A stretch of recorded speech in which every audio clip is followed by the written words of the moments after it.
Hello, I apologize. So I do. Should have this thing running already. So we're doing number 33 in the text. Doing number 33 in the text. So what I want to do is I want to have step 1, and I'm going to jump right to step 4. And just get it started so we can get to the end and you can kind of see how it's going to end up. So we got step 4 over here.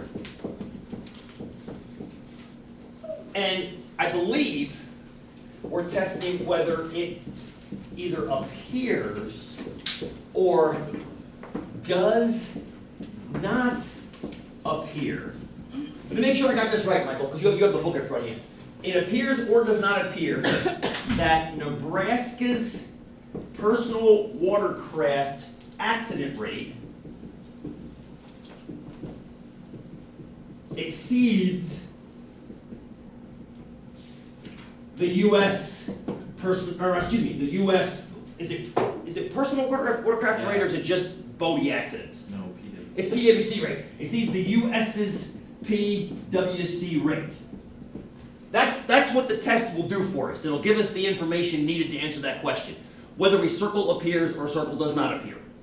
Cool? That's what the whole test is going to set up. Fair enough? Yep. So that's what, and on your exam on Thursday. On Thursday. And your take home for Tuesday, you're going to have this similar thing right here. Does it appears or it does not appear? You'll be circling these kinds of things. The last exam, the third exam, you'll be writing your own conclusions out. But you'll be ready for it. Yes! But you'll be ready for it by then. You'll be ready for it. After this week of doing more of this intro hypothesis testing, you'll be ready for it. Absolutely. You'll get it. It always happens between week 6 and week 8. You guys start to get the feel. It becomes second nature to you. We're still in the middle of getting that feel right now. Okay, so let's define the variable first. Little p, very little p. What are we studying? Personal watercraft. Where? Nebraska. In Nebraska. This is the Nebraska personal watercraft accident rate.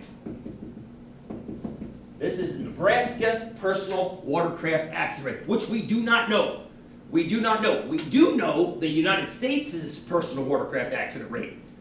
Heard it was 78%. That's what I heard. Well, if you think about it, I mean, it kind of makes sense-ish. Just from the time I spent on the Delaware shore years and years ago, I guess, these people would just go out there, and they're so easy to ride. They are. You go in, you push a button, you grab the throttle. It's like when my son sits on my wife's scooter. He grabs the throttle and, the thing, that back wheel thankfully is up in the air and I'm holding it still, but the first thing he does is gun it all the way. I heard it's a scooter, it goes like 5 miles an hour. But take that logic to a 22-year-old person who's probably drunk. And, it doesn't surprise me at all that 78%. Doesn't surprise me. I'm surprised it's not higher. Wasn't Nebraska 85% though? Yeah. Well, we haven't gotten there yet. Okay. We're testing to see if Nebraska is higher than the national average, which is 78%. So the null hypothesis is that it's no different than the United States is 78%. The research hypothesis, do you guys have 1 or A? We said 1. Here we go. The research hypothesis, and this goes back to Nee's question, is that it what? It's not equal. It's greater than. I heard the word exceeds. Okay. We're not trying to see that it's different. We're actually trying to see if it's higher. And that was the key word in what Michael read. Everything he read was important. We're going to need every bit of that for this test. But the key word is Nebraska's higher than the 78%? Bob? So the null hypothesis wouldn't be that it's equal to or less than? Technically speaking, yes. Technically speaking. Mathematically, technically speaking, yes. But convention puts an equal sign there every time. I don't know why. I made a note of that in your homework solutions as well. I'll accept either, of course. Okay. This is mathematically correct because it's the literal opposite of this. But convention just puts an equal sign there. I don't have a good answer for that, unfortunately. It's all right. But you can put either one. You're good. The key, really, is to get this sign first Okay. and know what you're testing. And Nii, back to your question. Great question. Just look for the context of the word. It greater than, less than, exceeds, less than, diminished. Certain words mean less than, right? Literally less than, diminished, decreased, exceeded, increased. For a does not equals test, I'll always use different than. I'll always use the word different than. If I'm going for a does not equal here, I'll always just say different than. I'll use that language. I don't know how else to, I mean, you could put it this way, you could say it's either greater than or less than, but that's confusing. Then it's like, do I have to put two signs in there? So I'll just say different then. Yes, Susan? Might be a dumb question. So basically, we're just wanting to see if we do a confidence interval, if it's. A one-sided confidence interval. Yes, if it's outside of it. We're going to let the hypothesis test build a one-sided confidence interval around this 78%. And we're going to see if we're in it or out of it. And the p-value will tell us. And that's where we come in next. So we need data. I heard from the study that p hat was 85%, yes? And we had a sample of 54. And that's great, except you can't put that into your TI. Your TI doesn't accept p hats. It gives you p hat back, but you can't input p hat in. You have to convert it to an x value. But that's not a big deal. You can do it right in line, actually. We'll do steps 2 and 3 right here, friends. So we're over to tests. 1 prop z, we're at number 5. Okay, p naught is what we're testing against, which is 78%. We'll see if we're in or out of that confidence interval, like Susie said. I know my n is 54. What's my x? Of 54. See, this is not p hat. This is x. What does x stand for? Number of successes, not a proportion of success. So you've got to put in 85% of that 54. Call that 46. If you leave that as 45.9, it'll give you an error. You've got to give that a whole number as 46. I don't know why it gives you an error. I'm not exactly sure. For whatever computation it's using, it doesn't like the decimal versions. And I guarantee the 85, since you can't have exactly 85% of 54, they're rounding 2 in the article. Does that make sense? I mean, chances are it was 46 out of 54, which is close to 85%, and they call it 85%. You can't have 85% of a number like 54 and have it be a whole number. Believable? Well, you can't have 45.9% of one person. Exactly. That's why it's of an accident. Yeah. Yeah, it was almost a full accident. You know, I got his foot down. I mean, it don't count like that, Yeah, right? exactly. Cool? So you did 0.85 times 54. Yes, ma'am, and then just round it off. Okay, that's Then just round it off. Yes, ma'am. We're testing if it's greater. Sign on the far right there. Yes? Yes. Yes, yes, yes. Let's see. Are we in or are we out of the interval? Are we in or are we out of the interval? By the way, steps 2 and 3 are right there for you, aren't they? Here's your step 2. Step 2 is 1.23. Z equals 1.23. Z equals 1.23 what? 1.27, thank you. 1.27 what? Standard deviation. Standard deviations from average. That's above. It's above average, isn't it? Yeah. It's above average, and we can tell it's above average because it is a positive value. Thank you, Ashley. Yes. It's above average because it's at 1.27, as Michael said, standard deviations above. Is it significantly, statistically significantly above? No. That's too big. That's too big. That tells us we're within the confidence interval. The confidence interval would end over here somewhere. I believe it's a 1.645-ish, somewhere in that neighborhood. We landed within it. We landed within the interval, which means even though it's 85%, which is 7 percentage points higher than 78, it's still not significant enough to say that it's statistically significantly higher. Can you see why? Say that, Christian. 7 percentage points seems significant, doesn't it?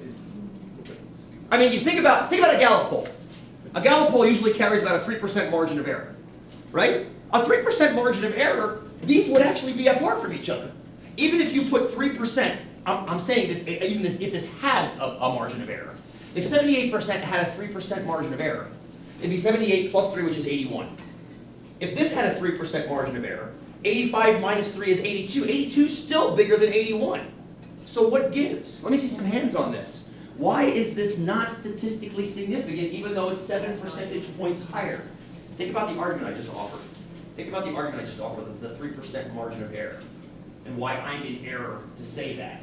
Let me see hands on this. This is important. This is important. It goes above and beyond the course where we are right now, but it won't be soon. Lindsay? Because our sample size is Because the sample size is too small. Can you have a 3% margin of error with a sample size of 54. No. Do you remember the size you have to have in a sample to have a 3% margin of error at 95% confidence? Over 1,068 is the cutoff. We are nowhere near that. We are nowhere near that with 54. You've got a wickedly large margin of error on this thing. You can see it if you wanted to. Now, this is not 100% correct. I want to go back to what Susie said. Back to what Susie said. If you formed the one prop z int around this, make it a two-sided one. Now, this is not technically correct because it's two-sided versus one-sided, but at least you can see how ridiculously wide this interval is. Look, your margin of error isn't 3%, it's more like 10%. Right? If I look at the whole distance, 75 to 95, that's 20, cut it in half, that's 10. 10% margin of error is huge. Huge. Which means, yeah, this is totally overlapping this. Which means even though 85% higher than 78, there's still enough noise in the potential sample so that there's overlap there. Michael? But even with that, with the 85%, if it stands the way that it looks on the calculator, Yes. when you're looking at that, if it's within those two margins of error, at that Yes. point it's only 68%. I love what you're saying. You're bringing it back to the bell curve. Right, I love exactly. that. I love that. So at that point, you can just go right off of the bell curve at that point and say that You're within. You're within. Exactly. Totally. And which is essentially what we're doing. Right. I love what you're saying. It's essentially what we're doing right here. Right. Perfect. Perfect. Susie? Why don't you just run that and see? Because this is a two-sided interval. I said this is not exactly correct. We have to go with a one-sided because we're testing one-sided. If you're testing a two-sided one, by all means go for this. And this goes back to Jared's question, which was awesome last Thursday. Why don't we just do this for all of them? A, I don't know. I don't have a good answer for that. I wish we would. I would scratch all these tests and replace them with one-sided intervals that I would happily code myself. You hear that out there, YouTube land? I would write the code just to make it simpler for you guys. People don't use them though. I don't know why. I don't have a good answer for that. It's like why America won't switch to the metric system. I know it's a little bit of work, but my God, powers of 10 versus this foot thing. Sorry, soapbox off. Making sense? Making sense-ish? So let's go a little bit further. First of all, what's the conclusion? That's not. What is the conclusion? What are we going to circle?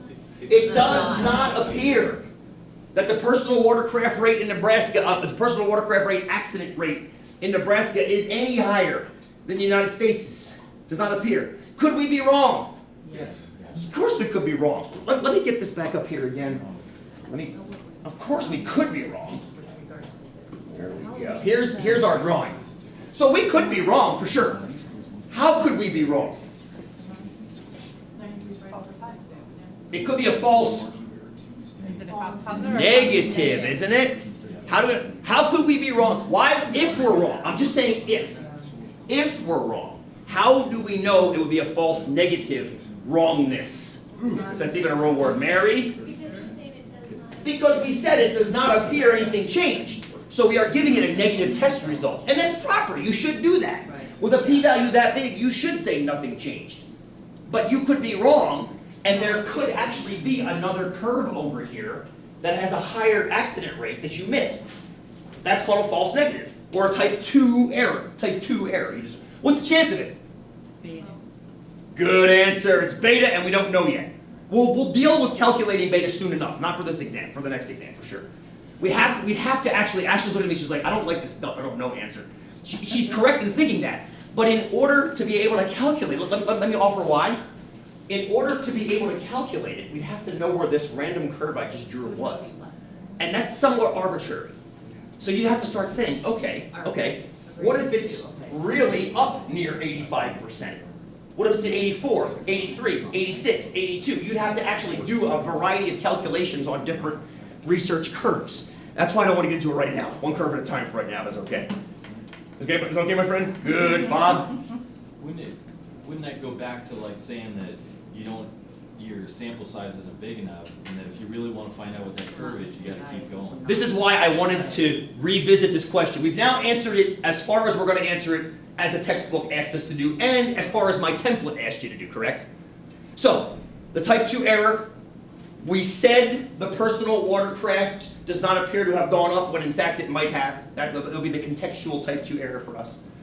Okay? We could have made that kind of an error. We don't know what the probability is. Bob's question, though, is suppose you think that this 85% was not a fluke. and you decide to go back and retest some more personal watercraft, Nebraska's a big state, it's got a lot of water, lots of potential for accident checking. So let's say we go back a few months later, and we test again, and this time we get 540 watercraft, and of those we had 460 accidents, not 4,600, 460 accidents. How will the results of this test be exactly the same as the results of the previous one? There's one way they'll be exactly the same. And you don't, let me give you a second hint, you won't see it on the draw screen. You won't see it on the draw screen. Let me go back real quick, Dick. Let me do this. Let me do the calculate screen. This is the previous data. See how p hat is 85%? Okay, watch that. There's your z-score and your p-value. Same ones we already got. Okay, let's go back and rerun that test, assuming we multiply everything by 10, including the number of successes. Okay, I'm going to do a calculate first. Oh, it's still 85%. Because it's 460 over 540, which as a ratio is identical to 46 over 54. But Michael... That changes our margin of error because of the number of sample size, the size of our samples. Yes. Are you seeing this over here? Don't tell me this p-value is 2.8. I'll be so pissed. I'll be so pissed if you said that p-value is 2.8. Why? Well, A, because it's wrong.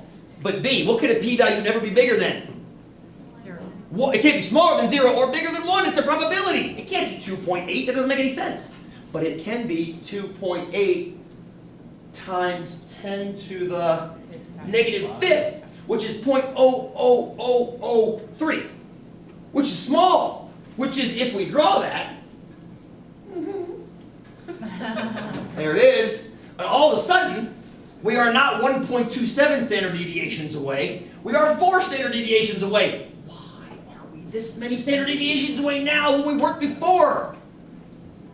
What did the curve look like before compared to the TI sucks at this, it always draws you the same curve. What did the curve look like when we had a sample size of 54? Say that again. Yes, wider and shorter. It's going to look more like this. So even if you're out this distance, that distance is still only 1.27 standard deviations, and there's a buttload of area over there.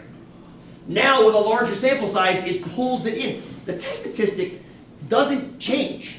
It's still in the same logical location, but the number of standard deviations visited away from 0 does change. It's still the same, it's still 85%. So it's still in the same place along the curve. This is 78%, which is the national average, and the test statistic lies out there as a percentage at 85%. So it's still 7 percentage points away from average. The difference is, when you have a sample size that large, the curve pulls in. When you pull a curve in, what are you shrinking? What are you shrinking when you pull a curve in like this? The margin of error, the variability of the curve. So therefore, the same distance is now picking up more standard deviations because more percentage is closer to average. There was a little bit of a fictitious assumption I made by running that experiment a second time though, right? Because now it appears that it's higher, doesn't it? What's the slight bit of fiction that I used right there? Yes. I made the assumption that I would once again get exactly 85% accident rate. I kept it that way. I said multiply the x and the n both by 10. That's a little bit hand-wavy. Oh yes, everything will be multiplied by 10. No, not necessarily. However, if it wasn't a fluke, will it be close to that? Yes, that's the key. That's why replications of studies are important, Bob. Thank you for bringing that up. That's exactly why you want studies replicated. Because then you get results like this. If 54 is not enough, 540 might be. Notice how you got 540, you got significance. We didn't need the 1,068.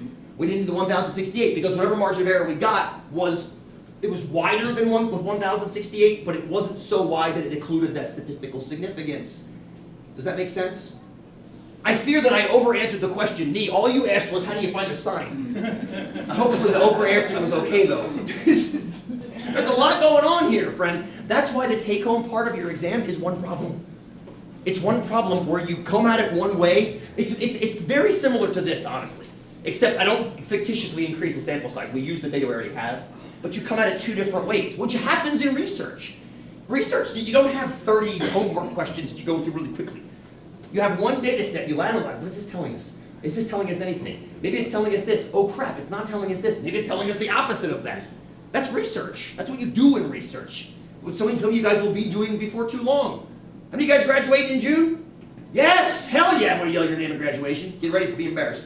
I'm that guy with the big glasses. Make sense? Fair enough? Good. Anything else in there give you grief? So, back to Dee's question, I'm going to come full circle. Keywords. Basically, it's just keywords. And I've made them, on this exam, I made them really, really clear. I went back and found, I've got a bunch of data sets I like to draw from. I like to update them from time to time. Really, really clear. Words like exceed, decrease. I don't think I used any different thans on this exam. I don't think so. So I think you're either going to have greater thans or less thans. I think. I don't remember now. I have to print them for Thursday. Yeah. Cool? Want to talk about your exam a little bit? Talk about Thursdays. You already know what the outer class. Well, some of you have looked at it already. If you don't, you will look at it soon. So let's talk about your exam. What it's going to be.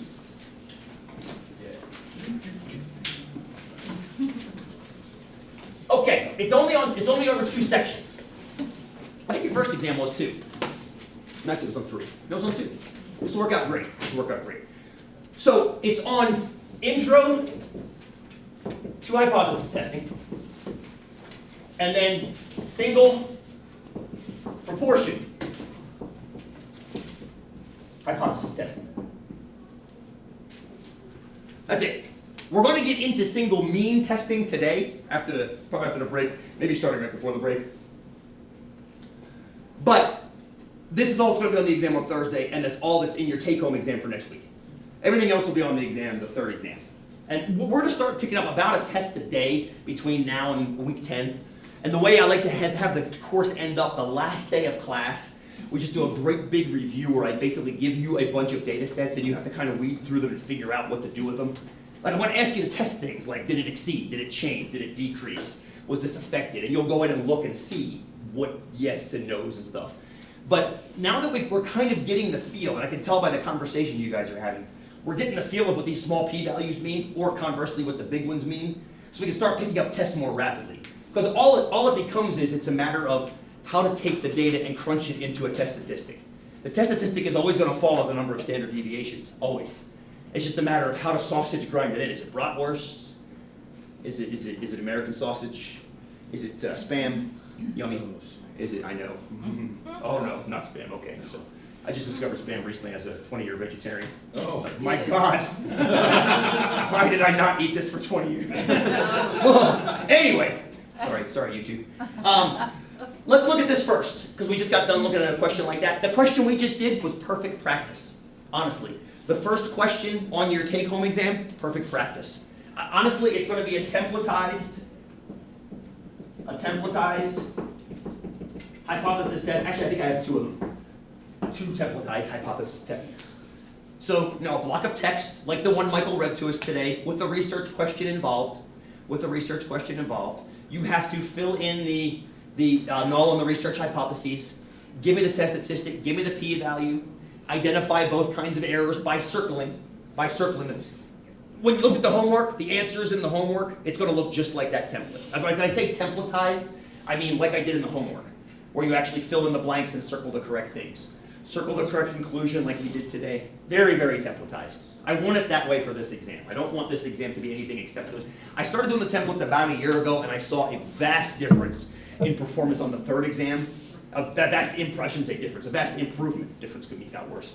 A vast improvement on the performance on the 3rd exam from the 2nd, because you guys got the chance to learn the lingo in a safe way, but through the circling. So 2 templatized hypothesis tests for this one. So like the one Michael just did, but 2 of them. Boom. You guys will rock right through them. All the data is right in there. You need all the data you need is right in there. Good to go. Fair enough? Mm-hmm. Good.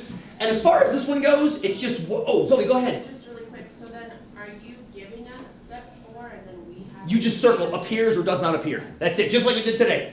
You'll all be written out for you. You'll make your own conclusions on the 3rd exam. I promise. I've discovered. No, by then you're ready for it. You should trust me on this, Zoe. Trust me. I just because I've seen it anecdotally for years now. But this is definitely helpful on this exam for you guys. It'll be kind of like on the first, well, I don't know what it'll be like, but is it going to be kind of like, You don't. I don't. I wrote the exams by Christina first before you guys Yes, spoke about just, them. the first exam, we had to kind of know that we need to, it is at least this, but not over this. That's the confidence interval part. Well, no, I know, but we had to know that lingo, so this will be kind of along the line It's, where we're. yeah, gonna yeah, have yeah, to for go sure. Is kind it of significant say- or not? it'll- You were by saying it's then- either in or out, it overlaps Yeah, or it right, doesn't. but with Same this, thing. it'll be kind of like, by then it'll be repetitious enough, but we're just gonna know it. Exactly. Just like last. Totally, exactly, Yeah. exactly the same, Okay. exactly the same, my friend, Okay. exactly the same. You got it, perfect, perfect. This is gonna be just like one of the ones from your homework from that section where I went back and I found another research study. These are everywhere. These are absolutely everywhere. So it's just a research study that I found. It had some p-values in it. The p-values are in, so basically it's like the results of a hypothesis test. P-values given.